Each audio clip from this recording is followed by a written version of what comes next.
de rien, bonjour Marielle. Bonjour Louis. C'est Marielle des prototypes et vous allez aujourd'hui nous présenter votre métier.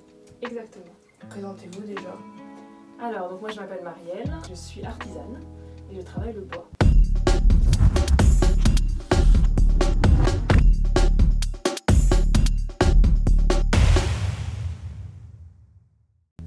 Je travaille le bois d'une manière un peu spécifique parce que moi je vais aller chercher des matériaux de base qui sont des matériaux de récupération. Donc j'essaie d'utiliser les ressources qui sont déjà existantes et qui sont inutilisées pour en refaire quelque chose d'autre. Parlez-nous de votre métier.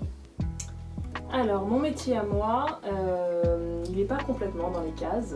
C'est un mix de plein de choses, mais en fait je travaille donc le bois principalement. Je travaille aussi avec des parties verts de luminaires anciens qui n'ont plus de luminaire complet. Moi je vais aller récupérer ces luminaires et en travaillant des bois de récupération, je vais retransformer tout ça pour que ça redevienne une lampe et que ça ait une nouvelle existence. Voilà. Dans le processus, je vais générer des chutes de bois que je vais moi-même réemployer pour faire d'autres objets. Je vais faire des bijoux, je vais faire des boucles d'oreilles, des bracelets, des colliers. Je vais faire des petites chouettes 100% Côte d'Or qui venaient à la base d'une chute de bois et puis qui ont volé leurs propres ailes par la suite. Je vais faire des soliflores, des choses comme ça. Mon principe, voilà, ce qui me motive vraiment, c'est d'utiliser des déchets pour que ce ne soit plus des déchets et d'en générer le moins possible derrière. Donc il y a vraiment un principe d'écologie qui sous-tend toute ma démarche. Quel a été votre parcours ? Moi, j'ai d'abord fait des études de design, de design graphique. Donc j'ai eu un diplôme qui m'a fait travailler pendant 10 ans dans le graphisme. Et j'ai voulu utiliser cette créativité, mais il me manquait un aspect manuel, vraiment. Donc j'ai fait une réorientation et j'ai choisi de me former personnellement sur le travail du bois. Parce qu'en expérimentant plein de choses, je me suis aperçue que je revenais vraiment toujours vers ce média-là et que c'était ce qui me parlait le plus. Donc c'est un moment où moi j'avais des grossesses, des enfants, etc. Donc j'avais pas la possibilité d'aller en formation. Du coup j'ai utilisé les ressources que j'avais à portée de main, c'est-à-dire les ressources en ligne. Donc j'ai énormément regardé de vidéos sur YouTube, énormément confronté d'informations sur les forums. Et puis j'ai acheté une première machine, j'ai essayé, puis une deuxième machine. Et comme ça, au fur et à mesure, j'ai constitué mon atelier et j'ai déclaré mon activité pour me lancer là-dedans. Qu'est-ce qui vous a donné envie de faire cette activité ? Alors c'était une prise de conscience. En fait le fait d'avoir des enfants, je me suis demandé un petit peu quel sens avait mon métier et qu'est-ce que j'allais laisser pour eux derrière. Et j'ai eu cette envie de moins générer de déchets, et voire d'en extraire de la pile de déchets pour en refaire autre chose. Donc le virage pour moi, il a été vraiment sur cette prise de conscience d'avoir envie de laisser quelque chose de positif, quoi. Donc à partir de là, j'ai cherché comment l'exploiter et en essayant des choses, je suis venue vers l'univers du bois parce qu'il y avait beaucoup de bois à exploiter, parce que j'avais ces lampes dont je voulais faire quelque chose, donc juste les parties vertes, et que c'était mon chemin à moi. J'ai fait un jour une lampe par hasard pour une amie parce que j'avais eu l'idée. Elle a provoqué plein de réactions et je me suis dit là il y a peut-être quelque chose à faire, donc je vais aller chercher de ce côté-là. Vous êtes labellisé 100% Côte d'Or. En quoi l'aspect local a-t-il de l'importance pour vous ?